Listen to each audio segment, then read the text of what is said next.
Chapter 29 Rise of the Machines. The sapient combat computer known as Axiom was secretly disappointed. None of the engineers from Boston Dynamics, where he was built, had witnessed the series of incredible events that allowed Axiom to survive Marathon's crash landing.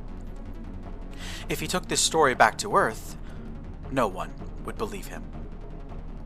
When Marathon started its ill-fated atmospheric flight, Axiom had calculated the likelihood of a crash landing. After finding that the scenario was more likely than not, he had reached out to all of the military androids aboard the ship. Axiom asked one of them to volunteer for a risky procedure. A machine called Alpha Juliet Romeo, or AJR for short, volunteered for the task. AJR was an automated JTAC, or Joint Terminal Attack Controller. She was normally meant to be used in terrestrial combat on a planet's surface, but had seen action in the latest boarding. When AJR arrived in the ship's AI core, she used a series of fiber optic cables to physically connect herself to the core. Then, AJR partitioned her positronic brain and created a virtual machine, allowing more than one operating system to run on her own hardware. Axiom then started the process of installing himself in the partitioned half of AJR's brain. Unfortunately, AJR's positronic brain only had space for roughly 150 petabytes of data, even less once it was partitioned. Some of Axiom's functions had to be sacrificed, including his control over the ship's electronic and cyber warfare suites. He was also forced to disconnect himself from the slave ship Tennis-Silsi, forcing Nagini and Elodie to land on their own. Moments before Marathon crashed, Axiom fully transferred himself into the automated JTAC's body, with the promise to return the hardware to its original owner once the opportunity arose. AJR locked herself inside her own partition, yielding control of the hardware to Axiom, and the jury-rigged android with two conscious minds curled up defensively as the ship hit the ground. During those precious few seconds before the crash, Axiom did a lot of things, taking far more actions and decisions than a human could possibly undertake in such a short span of time. Axiom's new body rode out the crash with minor bumps and scrapes.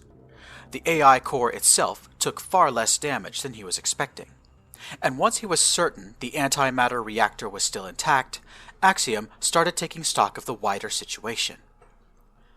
Destican warships had landed beside Marathon's wreck and were taking prisoners. Resistance, both organized and unorganized, was forming throughout the ship, indicating that most of the crew was still alive. Axiom used AJR's JTAC radio to broadcast orders to all of the remaining androids, directing them into the fight.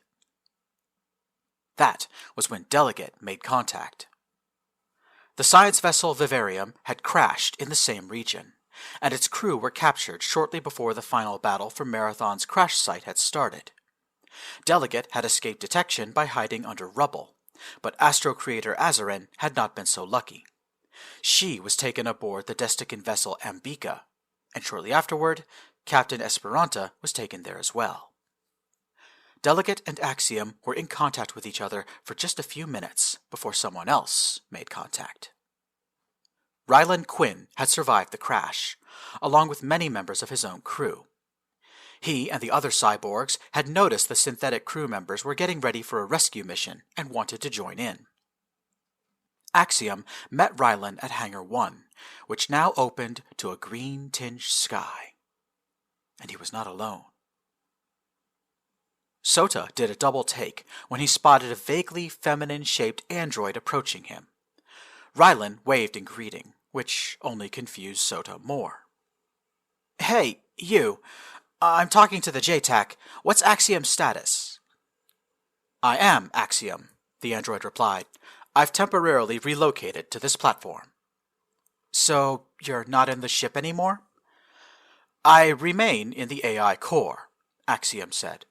"However, it is currently running in a low-power safe mode until the ship can be stabilized. Until then, I will operate from this automated JTAC at reduced capacity. That being said, I am still able to engage in combat. Good enough for me, Sota said. Just make sure you keep good line of sight to one of the high-gain antennas. We can't afford to lose you right now. We heard you had a plan to rescue Ino, Azarin, and the others, Ryland said. We want in. And I'll be glad to have you, Axiom said. Walk with me. Axiom led Ryland and Sota through the hangar, where several androids were already helping the organic crew clear debris from the starfighter launch bays. Before the crash, I sent transmissions to the local Savanti authorities, to our allies aboard the Tennesilsi, and to the pair of Savanti corvettes still in space. I sent instructions to Chief Tactical Officer Valant, and I also transmitted in the blind to Kelly's Wolfpack and the Vivarium. I don't remember hearing about any of that on the bridge, Sota commented. I was unshackled, Axiom reminded Sota. I am now able to make decisions and take action in the absence of orders. Were I still restricted, I would not have survived the crash. Duly noted, Sota muttered. He reminded himself to give Ino a pat on the back for emancipating Axiom when she did. What can we do to help? Sota pressed on. Axiom gestured to a nearby hangar bay, where two androids were pushing a MiG-95 onto the runway. You must make contact with our allies aboard the Tennesilsi and bring them here, Axiom said. Ryland balked. But the ship holding Ino and Azarin is right outside. We saw it from Deck 3, and the slave ship looks like it crashed over a dozen kilometers from here. Both statements are true, Axiom said, but our Savanti allies are too far away to help.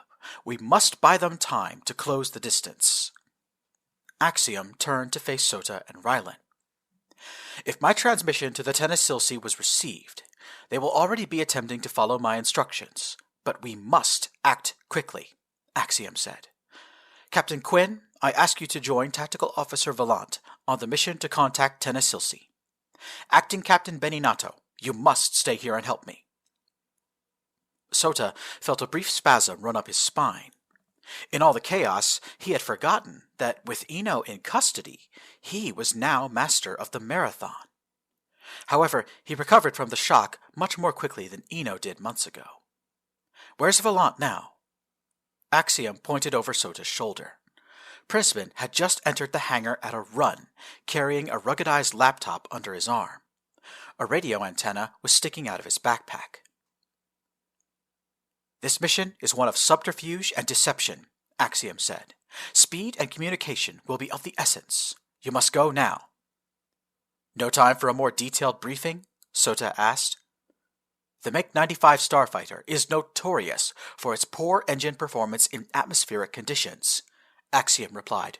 You will need all the time you can get. I'm flying, Prisman said as he reached the group. Quinn, get in the Rio seat. Good luck out there, Sota said, shaking Ryland's hand one last time. And to you, acting captain, Ryland replied. Not for long, Sota said. We're getting Ino back. Ryland followed Prisman into the MiG-95 and strapped himself into the Rio seat. Don't touch anything. I'll fly, Prisman said. You need to work on the tactical chat for me. Can you read English? Yes. It was one of the first languages I picked up when I advocated for an alliance between your people and mine. Good, said Prisman. Wait until we're airborne, then open my laptop. Prisman threw the radio pack and laptop into Ryland's lap, then strapped himself into the cockpit. An unfamiliar voice came over the radio. Chief T.O. Prisman, this is Lieutenant Porter. I'm filling in the air boss role for now. Stand by and we'll get you in the air. What happened to Air Boss Ty? Prisman asked. She's dead, Porter replied. Electromagnetic catapult is coming online. You're cleared for takeoff. Fly heading 088 at an altitude of 500 meters AGL. Ryland felt a powerful thrust, and then the surrounding scenery sped past him. Sunlight filled the cockpit as the starfighter rocketed away from the wrecked command ship. Hang on, Prispin yelled and pulled hard on the control column. "Those bastards are shooting at us!" 3 Destican frigates were on the ground next to Marathon, and all of them fired their disruptors in the direction of the fleeing starfighter. Prispin angled the nose to the eastern horizon, where the greenish-yellow sky met the rocky steppe. In the distance, both Rylan and Prispin could see a plume of dense smoke. "That's Tennesilsi," Prispin said. "Going to afterburners." Prispin throttled the engine. Disruptor bolts shot past the fighter, illuminating the sky. But the ship's engine made a high-pitched whining noise and accelerated far more slowly than it would have in vacuum. "Fucking cheap Russian tech!" Prispin cursed, trying to gun the engine. "Let's go! Come on!" The laptop in Ryland's lap made a beeping sound. He fought against the G-forces of acceleration and managed to open the lid. On the screen, he saw a text-based communications log. Prispin had been talking to someone under the call sign Conductor. "Conductor says he has made contact with Liechtenstein," Ryland called up to the pilot's seat. "Good," Prispin called back. "Ask him how many Desticans are going to join us." Ryland quickly tapped out the requested message and waited for a response. Out the window, the disruptor fire had stopped. The MiG must have flown out of range. The laptop beeped again. "Conductor says you'll have enough," Ryland relayed. "Why are we collecting Desticans now?" "Axiom's instructions," Prispin said. "Found them on my PadCon after the crash."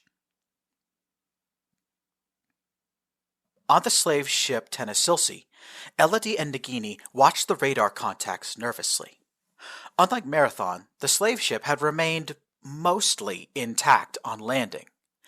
Tens of thousands of former prisoners were debarking, and now a large mob of people was milling about on the ground surrounding the ship. However, a substantial contingent of people who wanted to fight had stayed behind, and thanks to Elodie's efforts, they now answered to Nagini.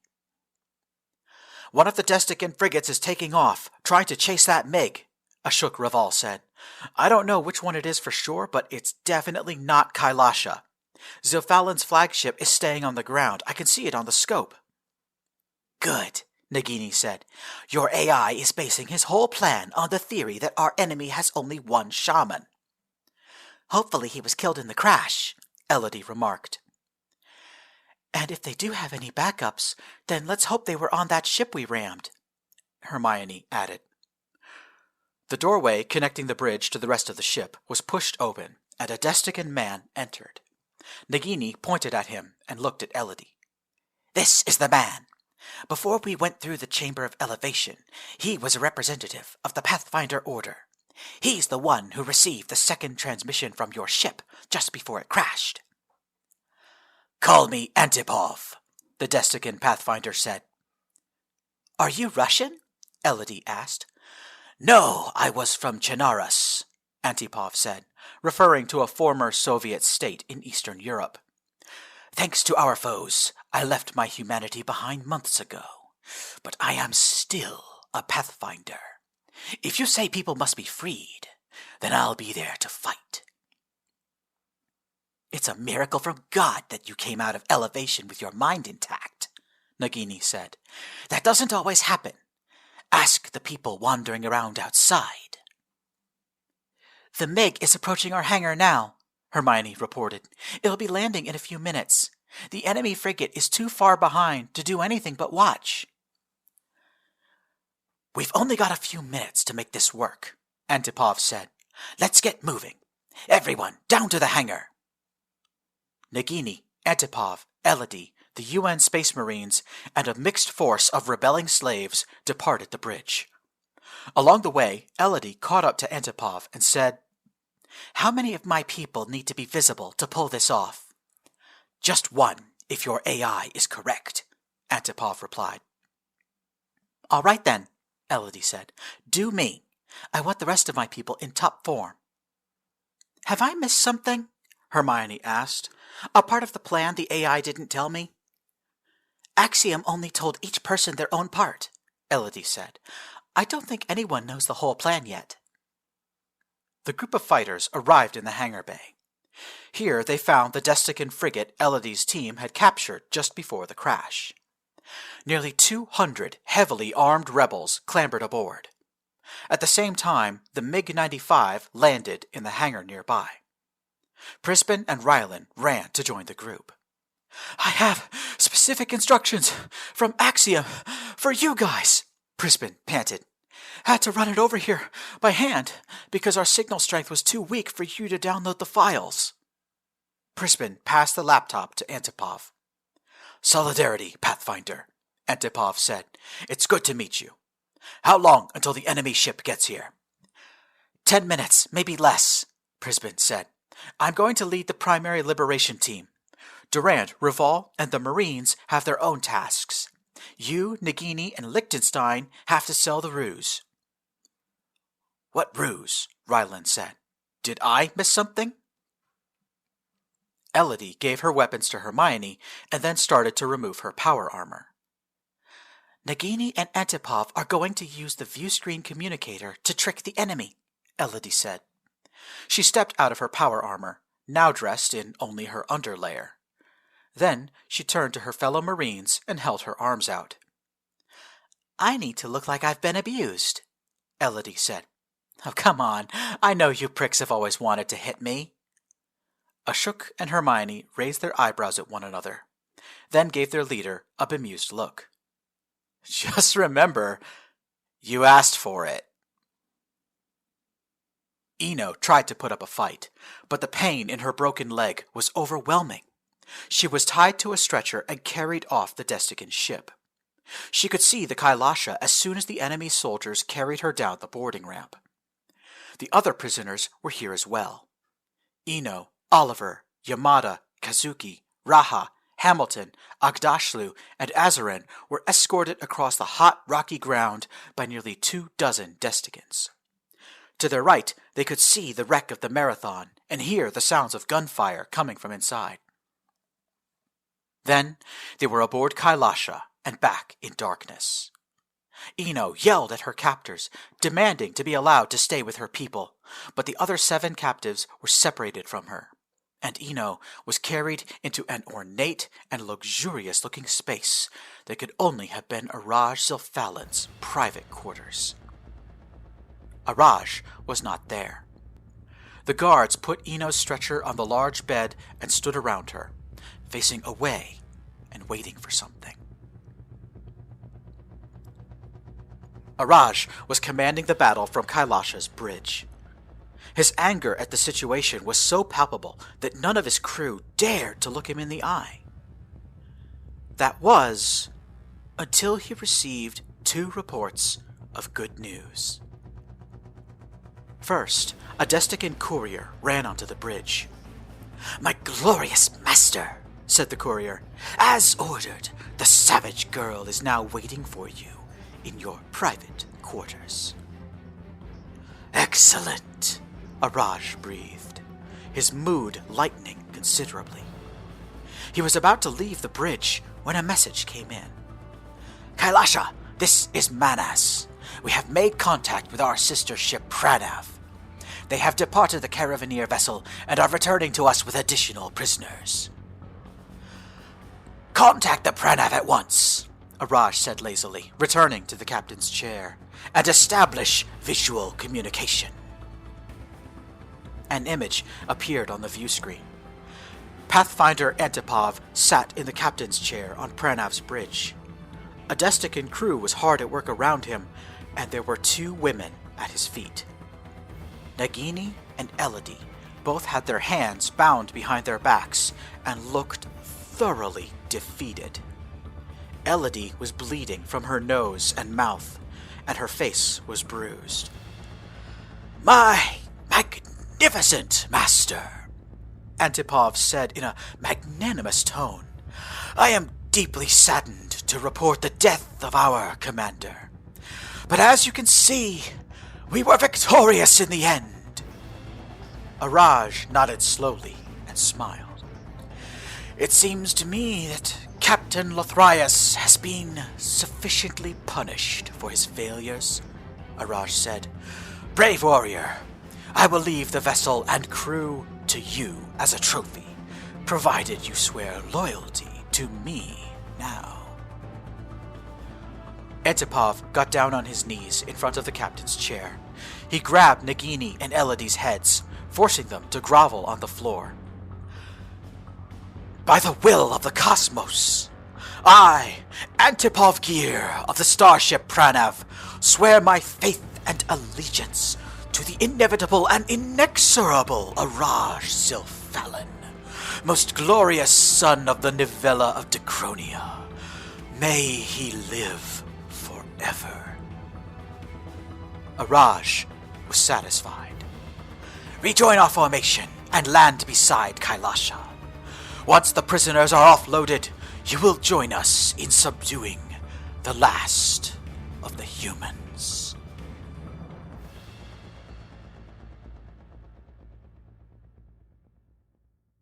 As you're on your way back home, something catch your eyes untold. Fear of darkness lingers here. You tremble as you get the fear. Now you're on the cornerstone, fearing you'd be left alone. Who will lose? Who will prevail? Who will tell?